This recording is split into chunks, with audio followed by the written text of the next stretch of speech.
વિક્રમ સંવત 2080 ચૈત્રવદ દશમ તારીખ 3/5/2024 શુક્રવાર શ્રી લક્ષ્મીનારાયણ દેવ દ્વિશતાબ્દી મહોત્સવ વડતાલ ધામના ઉપક્રમે સત્સંગ સભા 7મી શ્રી સ્વામિનારાયણ મંદિર બ્રિસ્બેન વડતાલ ધામ આજે આપણા પરમહંસોની કલમે લખાયેલા કીર્તનનો આપણે સૌ કોઈ આનંદ માણ્યો. આમ તો થતું હતું એવું મનમાં, આ કીર્તન ભક્તિ જો ચાલુ રહે ને 9 વાગ્યા સુધી તો કીધું વધુ આનંદ આવે એમ. પરંતુ ભગવાન સ્વામિનારાયણે મોક્ષ માટેના સાધનમાં આપણને કીર્તન, કથા, જ્ઞાન ગોષ્ઠી, સેવા, પરિચર્યા, વ્રત, તપ વગેરે વગેરે સાધનો એવા શ્રેષ્ઠ બતાવ્યા છે. મતલબ તો લક્ષ્ય તો એ જ છે, મહારાજની મૂર્તિમાં અધિક પ્રીતિ થાય આપણને. સાધનનું માધ્યમ ગમે તે હોય, પણ પ્રભુમાં અધિક ને અધિક પ્રીતિ થાય તો આ સત્સંગ મળ્યો છે આપણને એ સાર્થક થાય, એનું મૂલ્ય આપણને સાચું સમજાયું કહેવાય. કારણ કે હેતુ તો એ જ છે સત્સંગનો, ભગવાનના સ્વરૂપમાં અધિક પ્રીતિ થાય અને જગતને દેહમાંથી પ્રીતિ તૂટે. એમાંથી તૂટે તો પ્રભુમાં જોડાય અને આત્મા જન્મ મરણથી મુક્ત થઈને આત્યંતિક કલ્યાણને પ્રાપ્ત કરી શકે. હેતુ આ છે બધું. એમાંથી હું ને તમે ભગવાનના સ્વરૂપમાં જેટલી પ્રધાન પ્રીતિ કરી શકીશું એટલો મહારાજનો મહિમા આપણને અધિક સમજાય છે. સારંગપુરનું 17મું વચનામૃત મહારાજે આંબલીની ડાળ પકડી અને ચંદ્રમા સામો જોઈને વાત કરી છે કે આ ચંદ્રમા મહારાજ કે નાનો એવો દેખાય છે, પણ જેમ જેમ ચંદ્રમાની નજીક જઈએ એમાં શબ્દ વાપરો છે ઢૂંકડો, નજીક. તો મહારાજ કે જેમ જેમ ચંદ્રમાની નજીક જઈએ ને તેમ તેમ ચંદ્રમા અધિક ને અધિક અધિક ને અધિક જણાતો જાય. પછી બિલકુલ જ્યારે નજીક જાય ત્યારે નાખી નજર ન પહોંચે ને એવડો મોટો વિશાળ ચંદ્રમા દેખાય. તેમ પરમાત્માની જેમ જેમ જીવ નજીક આવે તેમ તેમ ભગવાનનો મહિમા જીવને અધિક ને અધિક સમજાય. પછી એટલો બધો આનંદ આવે ને એટલું બધું સુખ આવે કે પોતે વર્ણન ન કરી શકે. સંતોએ લખ્યું છે, વર્ણન કરતા જાય ચિત બોડી, શોભાસી કહું રે રૂડી. ભગવાનના સ્વરૂપનું વર્ણન કરતાં કરતાં કરતાં આપણા પરમહંસોની કલમ છે ને ઓગળી જતી, તો યથાર્થ કહી શકાતું નહોતું. એકવાર ગઢપુરમાં મહારાજ સભા કરીને બિરાજમાન હતા.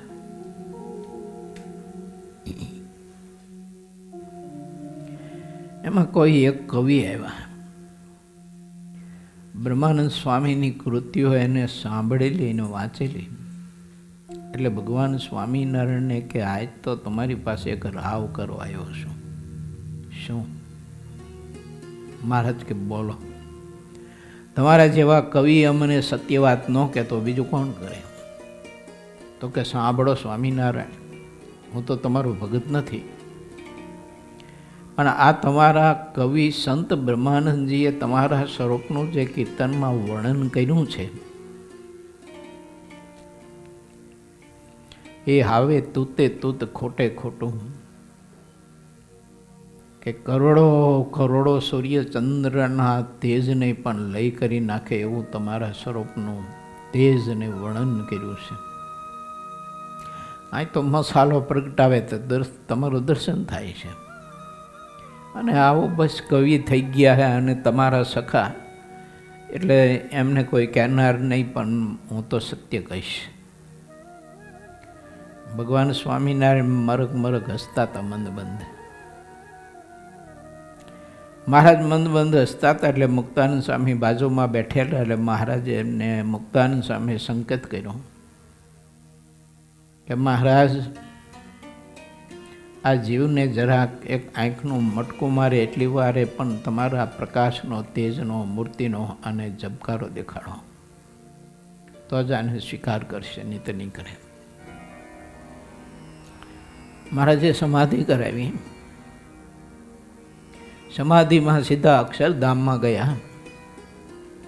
અક્ષરધામમાં મહારાજની અતિશય તેજાયમાન મૂર્તિ કોટાન કોટી સૂર્ય ચંદ્રના પ્રકાશને લઈ કરી નાખે એટલો પ્રકાશ તો મહામુક્તના શરીરમાંથી તેજની કિરણો ચારે બાજુ એટલી બધી પ્રકાશ પાતરી રહી હતી કે એક એક મુક્તના તેજમાં અને એક એક મુક્તની પુરુષને તેજની એક કિરણના અંશમાં કોટાન કોટી સૂર્ય અને ચંદ્રનો પ્રકાશ લઈ પામી જાય.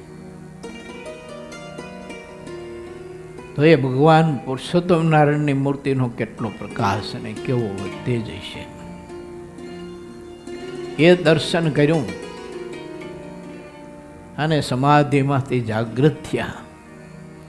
અને જાગૃત જેવા થયા ને એવા ભગવાન સ્વામિનારાયણ પાસે આવીને કે સ્વામિનારાયણ, મારે તમને કહેવું છે કે બ્રહ્માનંદજીને તમે વઢજો. કે હવે કેમ? તો કે તમે આટલું બધું સામર્થ્ય આપ્યું ને આવું કવિત્વ આપ્યું, તોય તમારા સ્વરૂપનું વર્ણન કરવામાં બ્રહ્માનંદજી લોભ કરે છે. કે બદલાઈ ગયું આખું. આ હા હા, શું તમારી મૂર્તિનું તેજ! ઓહો, તમારી મૂર્તિનું શું તેજ! આ હા, એમ કરતાં કરતાં તો ઓલા કવિનું શરીર છે ને ધરતી ઉપરથી આમ અધર-પધર થઈ જવા માંડ્યું. આવા મહારાજ આપણને મળ્યા છે. અને એ સંતોએ એ મહારાજની મૂર્તિના અંગે અંગનું સામર્થ્યનું, દયા, પ્રેમ, કરુણા, સ્નેહ, કોમળતા, ઉદારતા, ધીરજતા વગેરે વગેરે પ્રથમ પ્રકારના 62ના વચનામૃતમાં મહારાજના 39 કલ્યાણકારી ગુણ બતાવ્યા છે. અત્યાધિક ગુણનો એટલો બધો ભંડાર ને પ્રકાશ ને મહાસુખનો સાગર એ ભગવાન પુરુષોત્તમ નારાયણ મને તમને મળ્યા છે. કેવા ભાગ્યશાળી છીએ આપણે. અને શ્રીહરિની આપણા બધા ઉપર કેટલી બધી કૃપા છે, કેટલી દયા છે. માટે જ્યારે કીર્તન થતું હોય ત્યારે આપણે એ રૂપ થઈ જવું જોઈએ. એમાં આપણી વૃત્તિઓ બધી સંલગ્ન કરવી જોઈએ. બહુ આનંદ આવે. ચાલો, શ્રી હરિચરિત્રામૃત સાગરમાં આપણે થોડુંક ડોક્યું કરવું છે. હવે 19મા પૂરના છેલ્લા 2 તરંગો 61 અને 62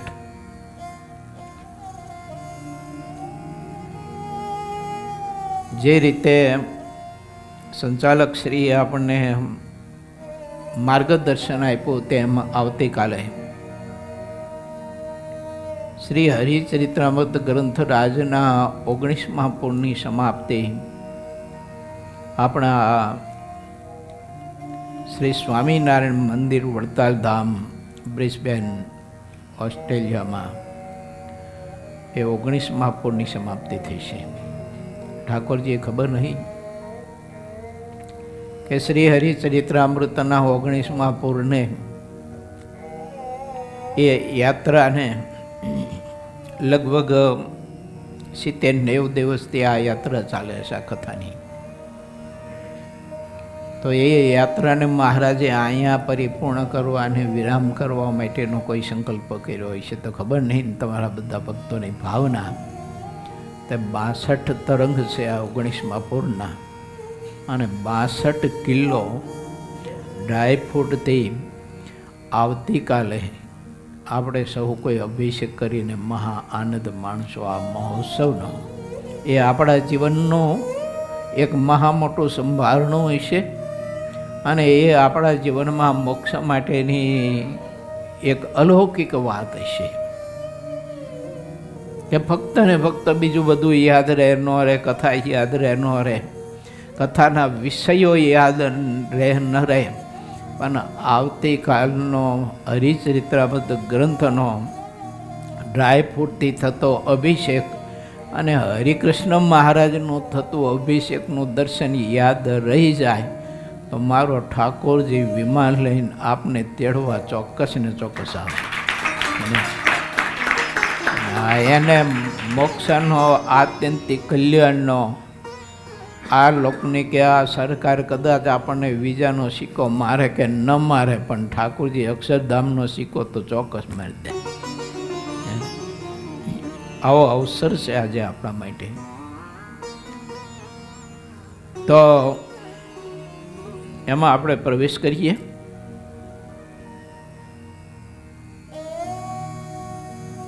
ચાર ચોપાઈ સુધીની આપણે કથા લીધી હતી 61મા તરંગની. 5મી ચોપાઈમાં આપણે પ્રવેશ કરીએ છીએ. પહેલા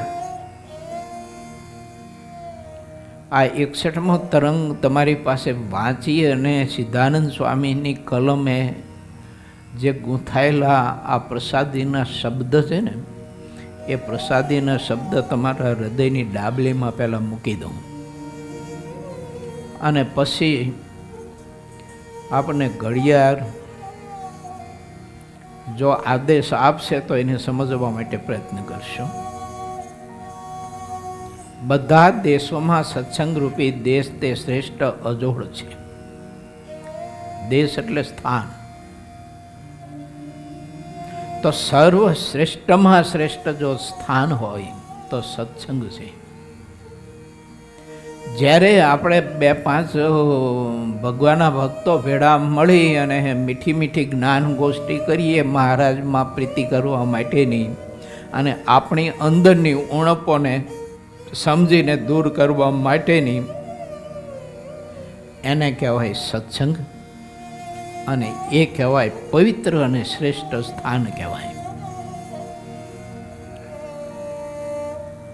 તે સત્સંગમાં 4 વર્ણ ને 4 આશ્રમના લોકો રહે છે. તે બધા મોક્ષ ભાગી કહેવાય છે.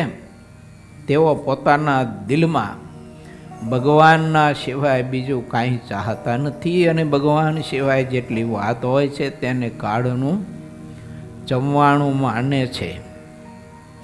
જેટલા બુદ્ધિમાન મનુષ્ય હોય છે ત્યાં રીતે ભગવાનને સારમાં સાર તત્વ સમજે છે, અને જેટલી વસ્તુ નાશવંત છે તેને ભગવાનના જ્ઞાને કરીને મળના સમાન સમજી રાખે છે. ભગવાન સિવાયની અન્ય વસ્તુને મળના જેવી ન સમજે તો તે મનુષ્ય બાળ બુદ્ધિમાં ખપે છે. જેટલી નાશવંત વસ્તુઓ છે તેને જે સત્ય રૂપમાં સમજી રાખે છે તે અજ્ઞાનીમાં પણ વધારે અજ્ઞાની છે, અને પશુ કરતાં પણ વધારે અજ્ઞાની પશુ જેવો કહેવાય છે. કોઈ મહા મોટા શ્રેષ્ઠ પુરુષો વિદ્વાનો હોય અને તે જો ભગવાન સિવાયના બીજા પદાર્થને અધિક કરી રાખે તો તે તેટલું તેમાં અજ્ઞાન રહ્યું છે. તેવી આ સત્સંગની અલૌકિક ને દિવ્ય પ્રથા છે. પ્રથામાં રહે તે શ્રેષ્ઠ પુરુષ છે. આપણા સત્સંગની પ્રથાને અનુસારે જેટલા ચાલે છે તે બુદ્ધિશાળી છે. ત્યાગીની પ્રથા તો તે બાંધી છે તેને નટના દોર ઉપર ચાલ્યા જેવી સાવધાની પૂર્ણ છે. તેમાં કાન, આંખ, મન, પગથી જેટલો ગાફલ વર્તે છે તેટલો ડગી જાય છે તે તરત દેખાય હોય છે, કારણ કે વર્તનનો દોર મેદાન વચ્ચે રહેલો હોય છે. નટના દોરડા કરતાં પણ ત્યાગી જીવનની પ્રથા અતિશય સાવધાની ભરેલી છે. તેમાં કોઈ જેટલી ગફલત રાખે છે તે તરત દેખાઈ આવે છે. જેટલા ત્યાગી પ્રથા કરતાં ઓછું કે વધારે વર્તે છે તો તેને પ્રથા તલ જેટલું પણ તરત બતાવી દે છે. ત્યાગી અને ગ્રસ્તોની આ વર્તનની પ્રથા શુદ્ધ કાચના જેવી છે.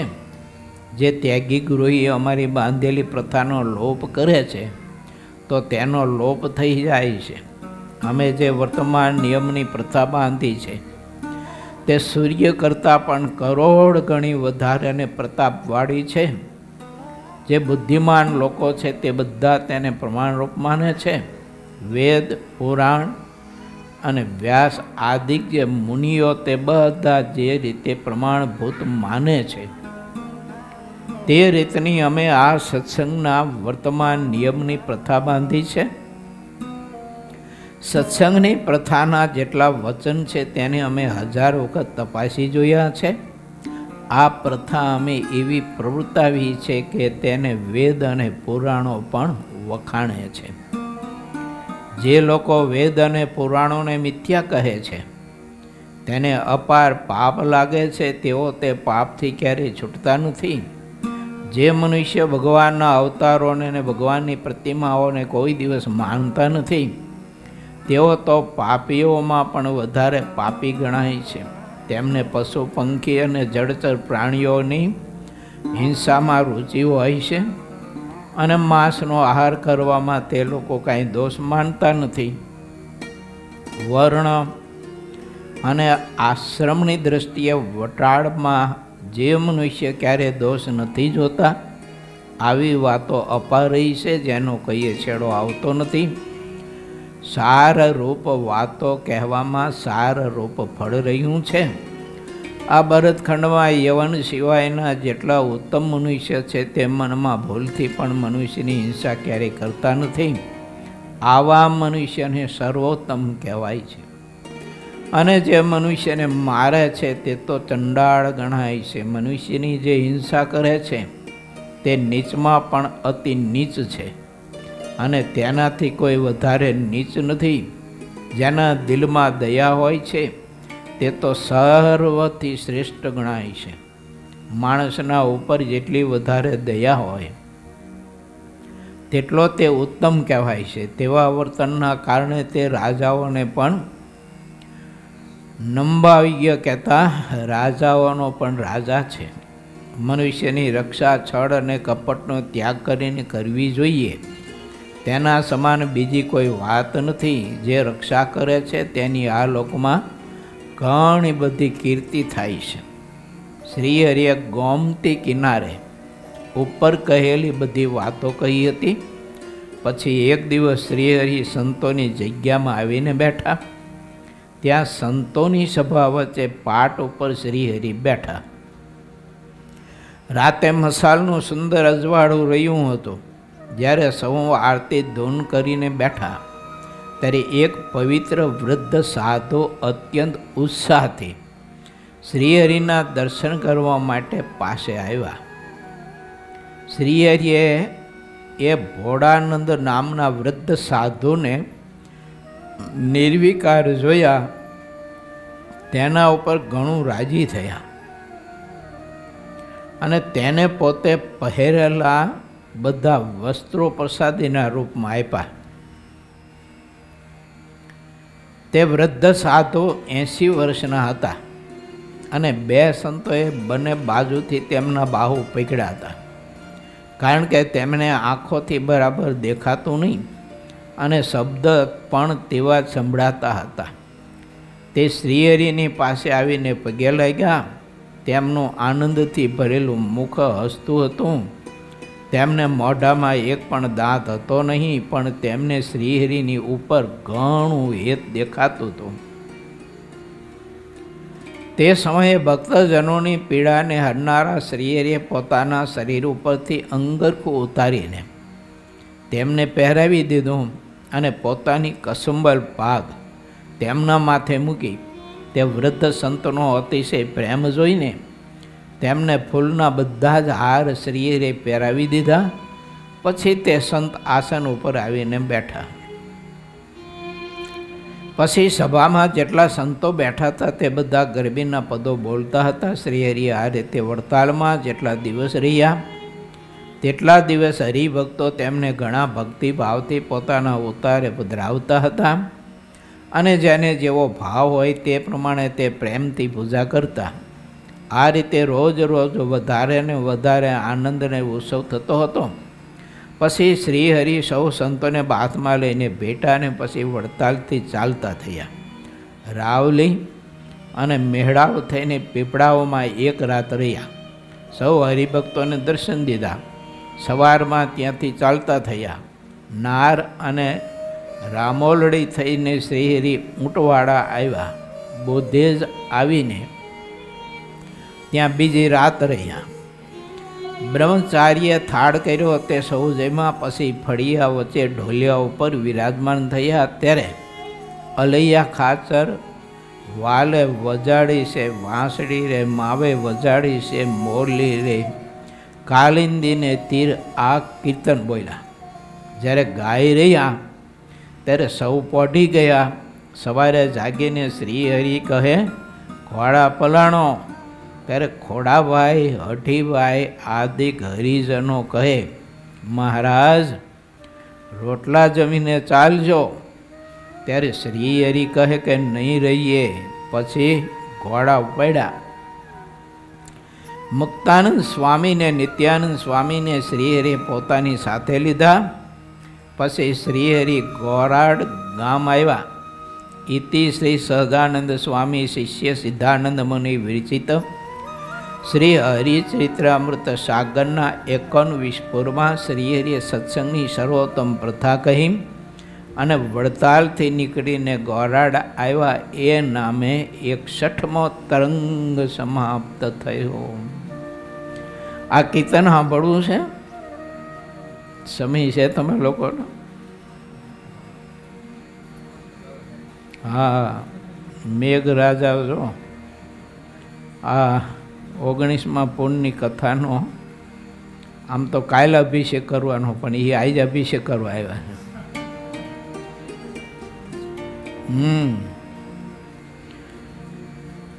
પરેશ વગર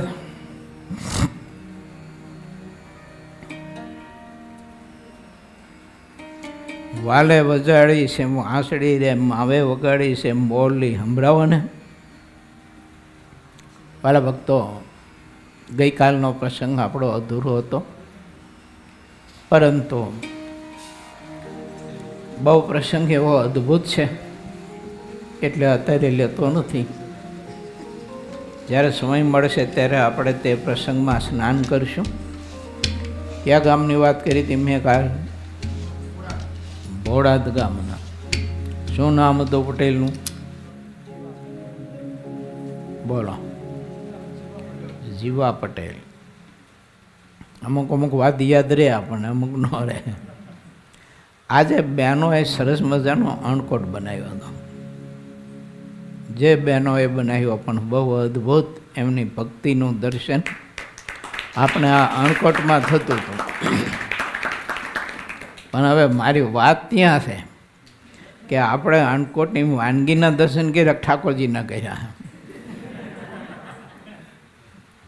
એ વાત છે. પછી ઘણા બધા દર્શન કરી આવે ને પછી કે અમે વડતાલ અણકોટના દર્શન કરવા ગયા હતા. કે શું કે હા, વડતાલ અણકોટના દર્શન કરવા ગયા હતા. ને શું અણકોટ હતો કે હા હા હા અદ્ભુત હતો કે અરે રે.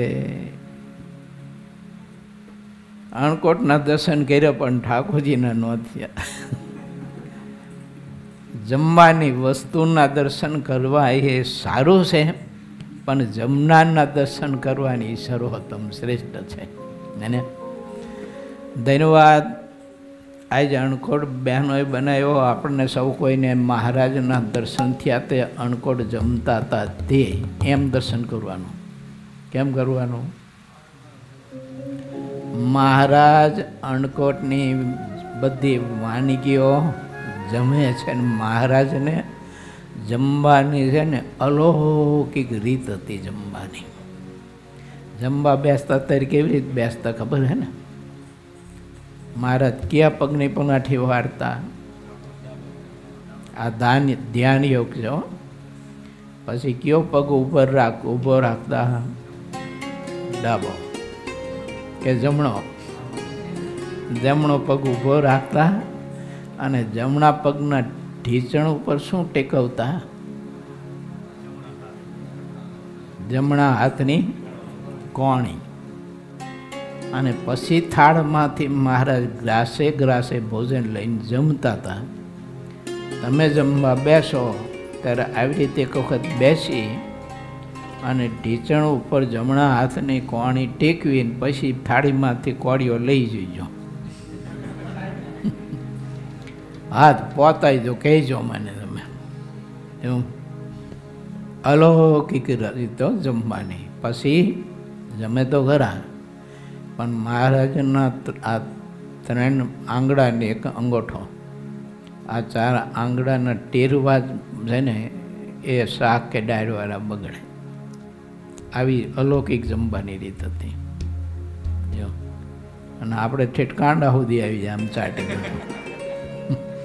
ઘણા બધા જમતા રોટલી 2 હાથે તોડતા હોય. એમાં અમારી રોટલી મોટી બહુ ને. અમે છે ને છપૈયા હાલીને ગયા હતા મોડીથી. તે 25 હરિભક્તો સાથે હતા. ત્યારે પછી રોટલી કરતા આવડે મોટી. જો કારણ કે એ બધા જીગરિયા મશીન સાથે હતા. એટલે આવડી મોટી રોટલી 10 ખાઈ જાય. એટલે મોટી રોટલી બનાવતા. એક જણો 10 11 રોટલી ખાઈ જાય મોટી. દાળ ભાત ને શાક ને લાડુ જુદા. તમે કબાટમાં એટલા કપડાં ન ગોઠવી શકો, બોલો. હા, એટલા જ લાડવા ગોઠવી દે. એક અરજી કરીને હતો અમારી સાથે. સુરમાના લાડુ આવડા મોટા મેં વાર્તા, મોટા ગોફણિયા. 15 લાડવા ખાઈ જતો, બોલો. 15 લાડવા, 10 11 રોટલી. પછી હું ભાત પીરસવા જાઉં એટલે બાપને એમ થાય ને કે હવે તો કેટલું ખાય છે. મેં આમ ભાત લઈને પીશો, મને કે હું દોથે પીશો કે આમ સીધા નાખો કે આમ ઉપડું નાખાય એમ કે. આવડી મોટી થાળી ભરીને ભાત ને એટલી દાળ ને એટલું શાક ખાઈ જતા, પણ ચાલતા ખરા અમારે જો. હા, રોજનું અમે 50-55 કિલોમીટર હાલતા.